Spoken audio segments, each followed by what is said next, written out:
Why do plants apply scents in the night? There's a saying that days look beautiful in sunlight and nights in moonlight. As the sun starts sinking down, a number of plants start rising up to wish the moon by holding the bouquets of bright flowers, mimicking the twinkling stars up above. A wave of fragrance bursts out from these smiling flowers to invite their beloved night companions to the alluring buffet. The thirsty and hungry guests start humming towards them to gulp soft pollen pills and to drink sweet nectar syrup treasured all over their floral sectors. What a beautiful relationship between flowers and pollinators. It's beyond the comprehension of any modern man who's dazzled in the glare of the artificial wares.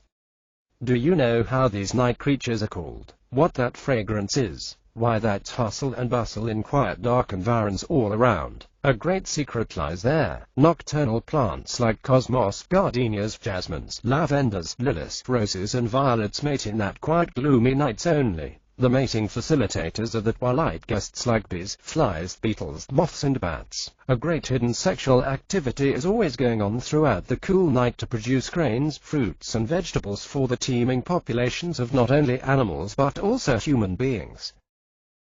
The thirst created by dry hot sun during daytime elevate the desire in plants to produce volatile substances of low molecular weight. That's what we call the scents, fragrance or perfumes. Flowers emit these safe chemicals during the night. The fragrant chemicals diffuse all around in the cool breeze. After sensing the sweet fragrance, the visitors approach flowers, pollinate and fertilize them. So a new generation of plants is born in the form of seeds, and those later germinate into baby plants to perpetuate the future plants. The essence of these heavenly perfumes can be sensed well by all creatures except the modern preacher. Why is it so? Means he has numbness in his nostril rooms because of those petroleum and plastic fumes. Days and nights are the two shifts in the nature for different kinds of entities on the earth. This could be an adaptation evolved by intelligent organisms to reduce pressure and traffic on the planet and also to maintain ecological balance. Alas, this feature is lacking in the materialistic modern man. Instead, he has been creating disturbances and hindrances to the survival of not only his own species but also to all other creatures. Night-loving plants can't flower in presence of night lighting. Even if plants flower, artificial lighting on roads and radio signals from broadcasting towers will always be there to distract the pollinators from visiting the flowers. Even if the invitees are ready to visit, they may be killed somewhere midway by calamities, chemicals and poisonous pesticides showered by this modern mortal.